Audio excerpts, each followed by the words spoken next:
going. Whee! Whee! I like my new computer setup. So, my amazing friends, Josh and Matt, came together to build me a new system with the budget that I could scrape by, and just gave me this behemoth of a computer, which, yay! I am so happy. This is a bit of an adjustment for me because ever since I was in tech school, I had a Mac. And it did wonders for me, but it gets to a point where it's like, you know, Mac laptops can only do so much, and there's a lot that I want to do. Like, you know, I'm going to browse Pornhub on your computer. I hear the police sirens right now. And for everything that I have planned to do, I just needed a bigger system, bigger hard drive, bigger RAM, and I'm just happy with what I have. I did finish the winners list for the Anime Awards. I picked out my best and worst choices. It's just because I got this new computer, I had to transfer some things and get used to this new system. So this is a bit of a practice for me, using this video to practice my editing on a Windows system. And from there, after this will be the Anime Awards, I promise you. So I've been seeing this meme, I know Grandma Robyn's a little late on this, I'm sorry kids, about these tier systems where you just pick a random topic and some things that are related to said topic and set them in a tier from the highest rank of S to the lowest rank, which can literally be anything, but I'm gonna stop at F, and not F for respect. The topic that I chose, who knows how controversial this will be, is Isekai anime. Because holy hell, 2018 was full of them and they were all exactly the same. So I looked up the Isekai category and just picked out some of the most notable Isekai, some of those memorable ones that premiered in the last couple of years and whatnot, and just decided to rank them from best to worst. So let's do this. Anime America's T-tier system of Isekai from best to worst. This thing makes noise. Ah, Death March. That was like one of the first ones of 2018.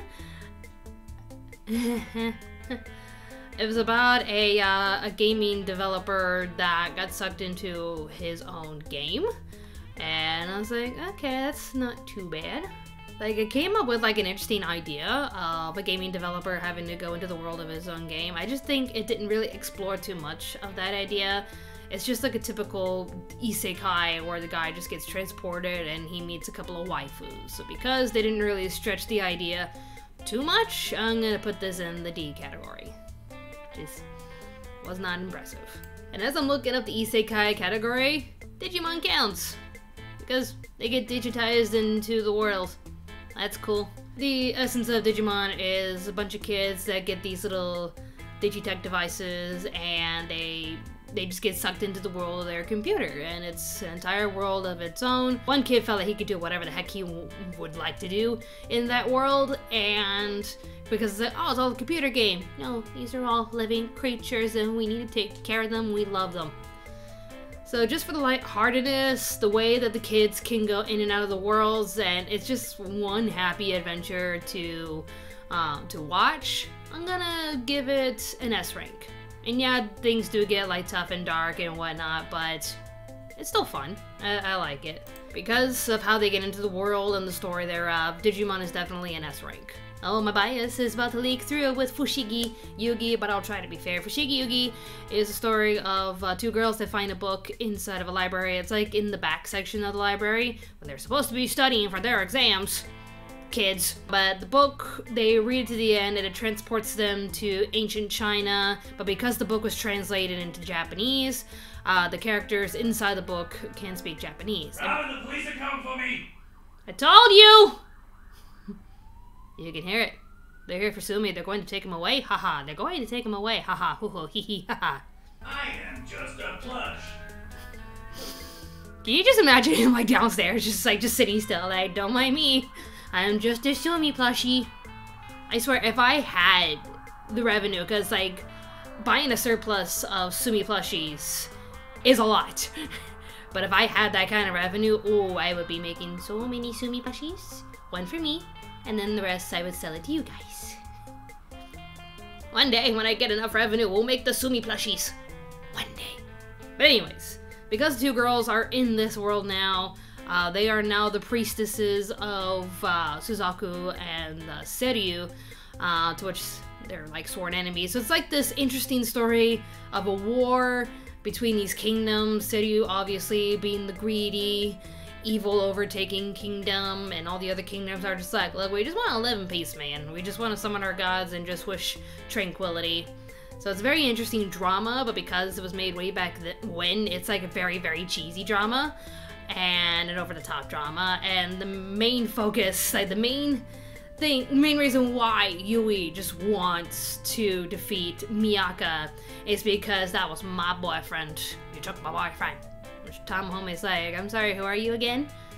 But yeah, because of that love triangle drama, and there's like so many love triangles, but it's the essence of Shigeyuki, I still love the adventure, so I'm gonna put it in the B category. Next up we have Gate. It had so many promises. It's cute. It's so cute. Like, the guy just, you know, he's in the city trying to get his, I think it was doujinshi. It's been a while since I've seen it. And the next thing we know, like, this army just flies in and starts attacking modern day Tokyo. And he's just like, it's my day off, guys. Come on, really, please. I just want a doujinshi, guys. That's all I want. Come on. And then essentially the military notices that there is a gate, hence the term, that leads them to another world. So it's interesting to see like the military just go in and explore this new world when it just popped out of nowhere, and they're like, what's gonna be in this place? Waifus! Waifus as far as the eye can see. It's interesting to see the military interact with these characters and trying to find some sort of common ground and peace between both worlds, but you're just in it for the waifus. Which waifu? Cutesy waifu. Waifu, waifu, waifu. Military guy surrounded by waifus, and all he wanted was a freaking doujinshi. He's like, I just want to go home, guys, and play some video games. I'm only in this for the paycheck, guys. Guys, I just want this for the paycheck.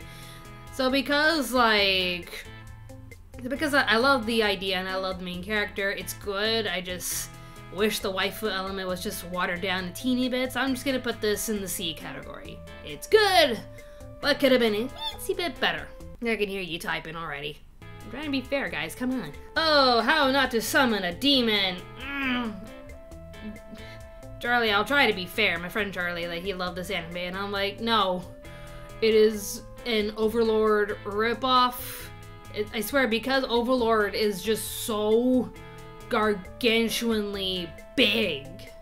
Like, that show is huge, and for good reasons. It just seems like there's a lot that has to copy from Overlord, including this one where a gamer, he's overpowered, he doesn't like relationships, when out of the blue, his video game character, plus himself, gets summoned to a new world through a summoning ritual that these girls are like, yay, we totally own you now, and like, you're our demon and you have to serve us. Because he wore this reversal ring where like anything that happens to him now has to happen to the person summoning the spell, they're now his slaves.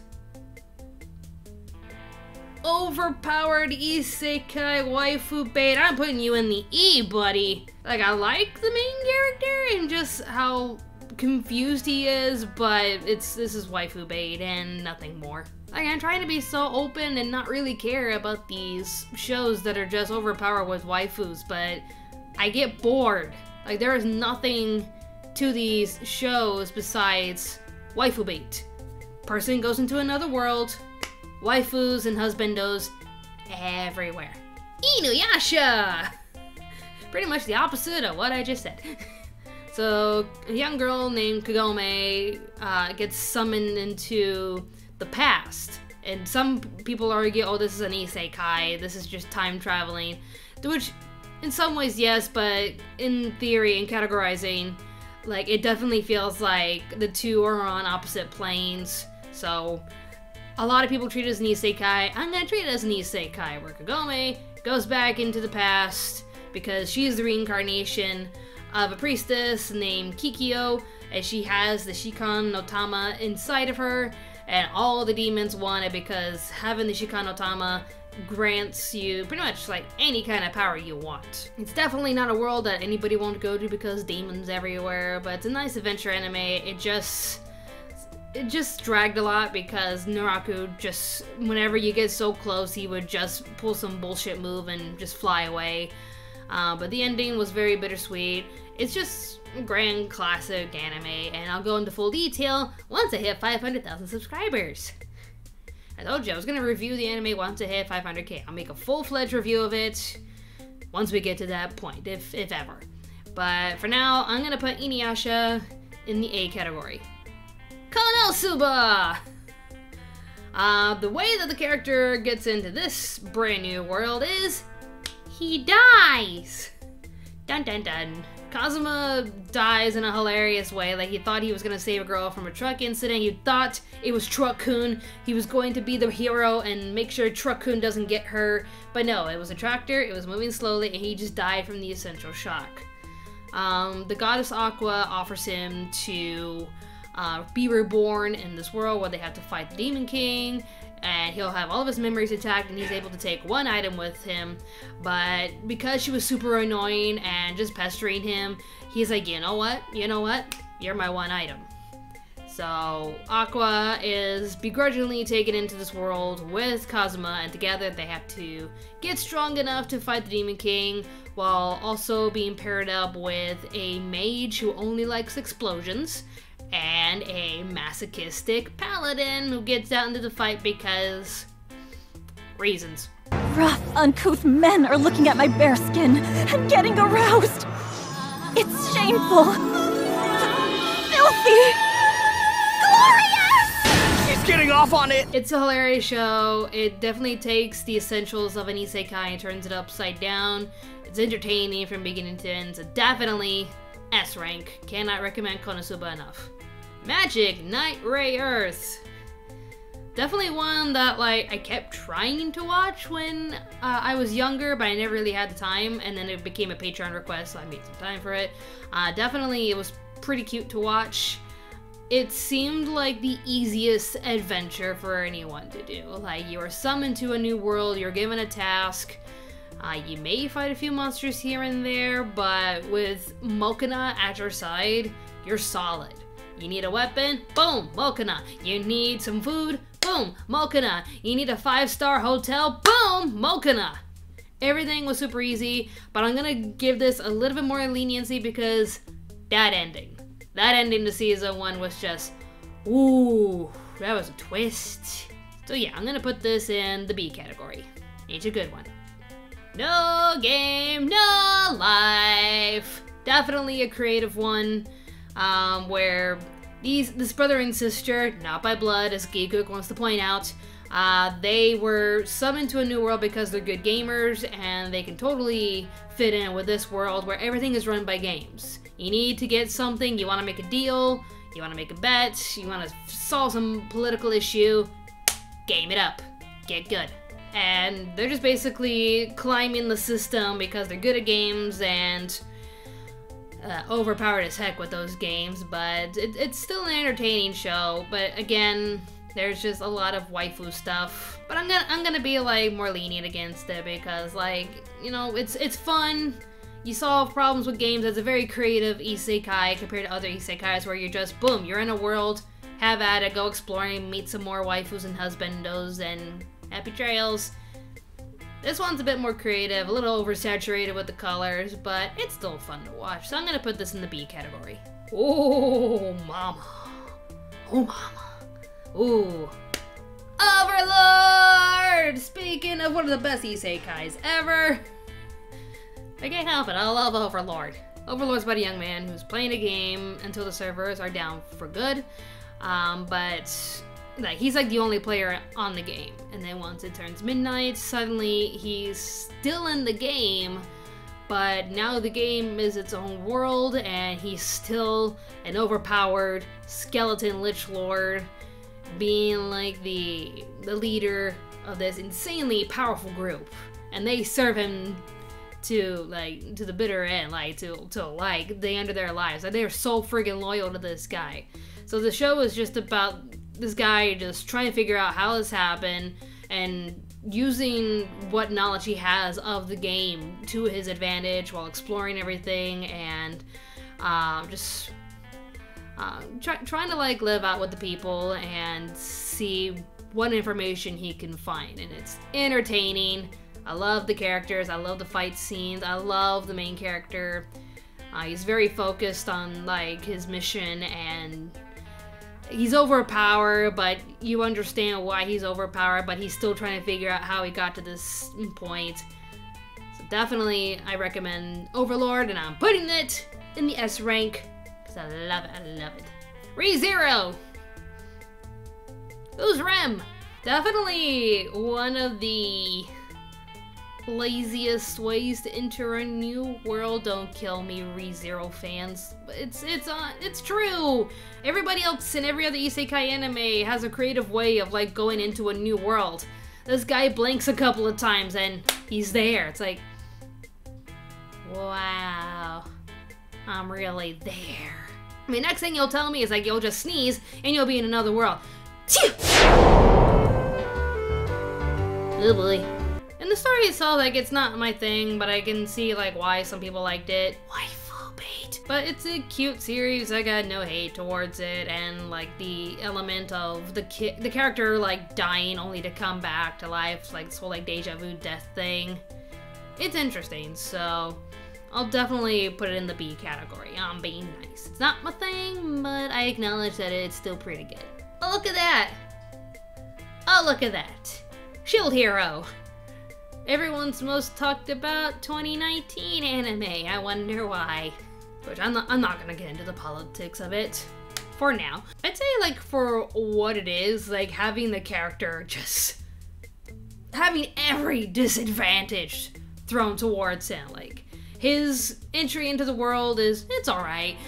And he's given the shield, everybody else gave him like these cool weapons, and he's like, yeah, alright, I'll deal with it. But it just felt like this guy's luck just kept getting worse and worse and worse and worse. Including a certain princess that accused him of doing something. I'm not gonna talk about that right now. But it is fascinating to see what this character does with every disadvantage that is thrown against him. Life throws you lemons. This guy got a lemon hurricane. Like, holy crap. And just seeing him start at the very lemony bottom to try to get to where he is now, just trying to survive and win this game. Just, it's interesting. I like it. A category for Shield Hero. The time I got reincarnated as a slime. Meh. There was just so much hype because, ooh, some guy died and now he's a slime ball, but an overpowered slime ball. It's cute. This is what happens when you overhype things. I'm gonna be a little bit fair to it because just seeing a slime ball, same thing with Shield Hero, just seeing like someone with a lot of disadvantages thrown at you, just trying to make their way up, trying to survive, trying to like get used to this brand new world. Like, he dies in a very sad way, and I'm not sure, like, this computer is just like giving him every single power that he could ever ask for, so it's very overpowering. So in some essence, you're like, yeah, he's gonna be fine. No matter what the obstacle is, he'll be fine. He's a cute little slime ball. He's gonna make it, guys. An overpowered slime ball, but he's gonna be okay because he's overpowered. He didn't even realize that. He was just like, oh, this may be a little hot. Temperature balancing activated. Okay, then whoever's saying that. So, unbeknownst to him, he becomes overpowered, but it's just seeing a cute little slime ball and a cute little isekai adventure. That's where I'm just gonna give it a little bit of lenience. It's okay to me, but it's cute. So I'm gonna put it in the B category. And aside from like 2 titles, I think like a good chunk of these isekais are not that bad. I mean, How to Summon a Demon Lord, it's just, it is what it is, and I just don't like it, so I just put it down there. But other than that, these isekais are, oh wait, I have one more.